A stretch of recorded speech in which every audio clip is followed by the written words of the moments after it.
Sebenarnya kalau kita mau membicarakan itu digitalisasi data, ya data, sehingga luas panen, GIS-nya di mana mesti kita tahu. Jadi dari awal pun kita sudah bisa sampaikan. Petani itu mau tanam apa, kapan, di mana, berapa, mestinya sudah bisa kita cek. Maka dalam evaluasi kami kemarin saya minta Dinas Pertanian umpama melakukan penyuluhan kembali kepada petani. Ada faktor eksternal yang mempengaruhi, Mbak. Satu, perubahan iklim.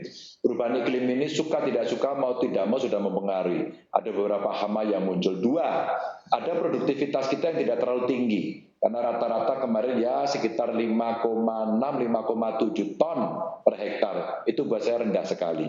Maka ini perlu diselesaikan dengan bibit unggul, ya. Dan pupuk kita, dua komponen pupuk kita kemarin dicabut sama pemerintah sehingga kurang pupuknya.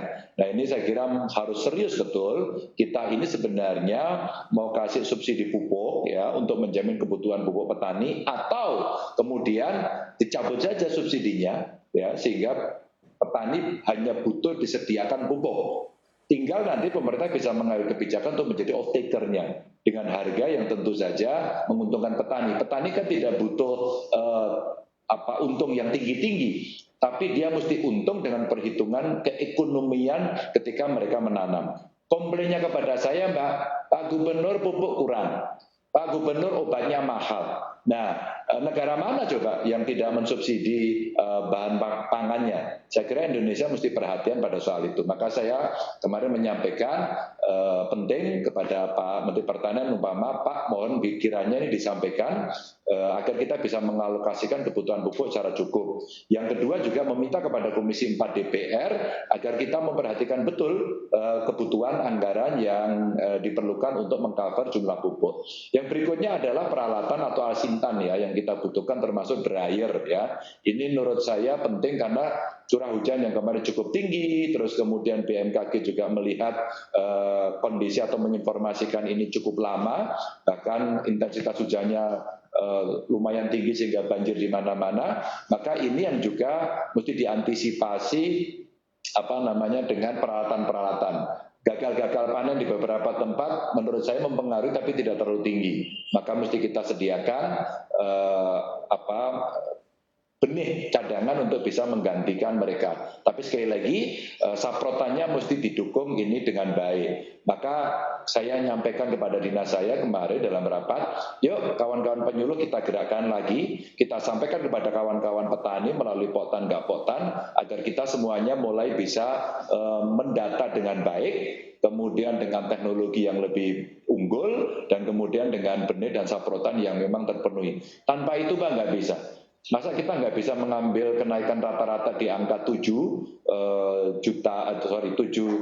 ton per hektar gitu ya, sehingga kemudian kita bisa punya kenaikan produktivitas yang tinggi. Dan beberapa catatan, Mbak, penggunaan pupuk yang berlebih ini membuat kesuburan tanah berkurang. Itu realitas semua yang saya sampaikan. Baik Pak Ganjar. Tadi Anda menyebutkan bahwa bulan Januari kemarin ini produksi beras di Jawa Tengah minus. Dan Anda juga menyampaikan bahwa penemuan Anda di lapangan sudah ada beberapa titik yang memang sudah memasuki momen panen raya. Lalu bagaimana proyeksi Anda melihat bulan Februari ini? Apakah memang sudah bisa surplus, dan apakah kalau surplus ini kan artinya berarti harga beras sudah mulai terkontrol. Bagaimana proyeksi Anda di bulan Februari ini? Ya enggak, bulan Februari kita udah surplus Mbak. Jadi kalau di bulan Januari tadi saya sampaikan kita minus di 131.032 ton, maka di Februari ini sudah surplus 445.191 ton. Proyeksi kita di Maret sampai akhir besok kita akan surplus di 385.382 ton. Apa artinya? Kalau kemudian ini prosesnya cepat, dibantu dengan dryer, distribusinya lancar, pasokan-pasokan di pasar-pasar terpenuhi, ini harga akan turun. Karena ini korelasinya dengan perintah Mendagri dan Presiden waktu itu bahwa kita mesti mengendalikan inflasi. Agak ironis sih, dua komponen yang kita harusnya punya dan bisa kita kendalikan, tapi faktanya hari ini cukup sulit kita mengendalikan. Satu adalah beras, dua adalah minyak goreng. Maka dua komponen ini yang sebenarnya Indonesia mampu memproduksi itu, tapi sampai hari ini faktanya harganya naik gitu ya. Maka saya lagi meminta tim pengendali inflasi kita di daerah, TPID kita, wabil khusus dengan BI, kami lagi minta untuk diadakan riset. sebenarnya kejadian yang kemarin sampai harga beras naik itu apa penyebabnya? Adakah kemudian stok-stok yang ditahan? Adakah kemudian seperti Pak Buas tadi menemukan ya terjadi pengoplosan, terus kemudian mencampur-campur beras sehingga diklasifikasikan premium? Apakah ada yang menahan-nahan dan sebagainya? Ini penting nanti tim Satgas Pangan juga untuk turun ke lapangan. Tapi kalau kita melihat, Mbak, dengan hari ini kita sudah mulai panen raya dan pasti di provinsi lain juga begitu, segera diproses, segera disebar ke masyarakat dan itu pasti harga akan segera turun. Baik, tadi Bapak sudah menjelaskan ada beberapa problem, salah satunya adalah tantangan iklim, kemudian juga mahalnya harga pupuk yang memang sudah dimintakan ke pemerintah pusat untuk didukung, kemudian juga teknologi untuk membantu para petani untuk memproduksi beras. Nah, bagaimana dengan kualitas bibitnya sendiri, Pak? Apakah memang ada masalah di Jawa Tengah sendiri? Iya, beberapa mendapatkan bibit yang bagus. Bahkan kemarin waktu di Demak, mereka menyampaikan bibit jenis-jenis tertentu itu ternyata bisa menghasilkan jumlah sampai dengan 7 ton. Maksud saya kalau ini bagus, kenapa tidak? Nah, tinggal kita memastikan kepada kawan-kawan petani agar menggunakan bibit dan diarahkan. Inilah fungsi dinas, fungsi penyuluh, mereka yang peduli kepada kita.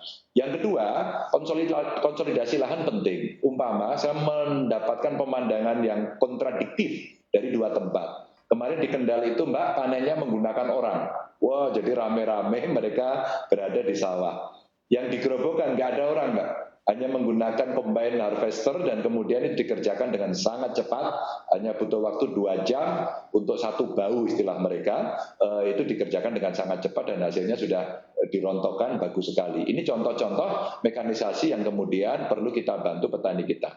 Konsolidasi lahan ini menurut saya menjadi penting karena apa? Lahan petani kita itu kan nggak luas. Karena nggak luas, mohon maaf, para petaninya juga sudah mulai sepuh, sudah tua, maka anak muda nggak tertarik. Terbayangkan nggak kalau konsolidasi lahannya itu bisa satu hamparan, maka kemudian yang muda-muda ini bekerjanya menggunakan peralatan atau mekanis, ya, menggunakan traktor, menanamnya menggunakan transplanter, panennya menggunakan mesin combine harvester, maka semuanya menjadi begitu cepat. Sehingga kemarin kita coba konsolidasi ini agar para petani hasilnya jauh lebih baik. Maka kemudian tinggal kita mengawasi, bibitnya mesti kita pastikan baik, obatnya tersedia, dan pupuknya sesuai dengan 6 tepat. Kalau itu tidak, maka nggak bisa. Maka sekarang lagi kita dorong untuk beberapa tempat itu bermigrasi ke pupuk organik. Saya punya teman yang sejak 2004 saya jadi DPR RI dulu, konsisten menanam organik. Ini ada di Kebumen namanya Mas Purnomo. Dia sudah bisa dengan riset-risetnya itu, Pak, sudah sampai 11 ton loh Pak, gitu ya. Maka kalau saya minta 7 ton saja dengan pola tanam yang organik, rasa-rasanya juga kita tidak akan bergantung pada pupuk kimia, sehingga lahan kita juga akan lebih baik. Ini bukan isu tunggal, tapi cukup komprehensif untuk kita bisa menyelesaikan. Maka data lahan, data petani, cara bertaninya mestinya diangkat ke sistem digital. BMKG pernah membantu kami, Mbak, untuk sekolah lapang iklim ya di Temanggung, dan seberapa besar iklim itu mempengaruhi cara tanam kita dan hasilnya, rasa-rasanya teknologi itu juga harus dipakai, sehingga memang PR-nya tidak ringan. Sekarang mesti maju ke teknologi dan itu harus dilakukan.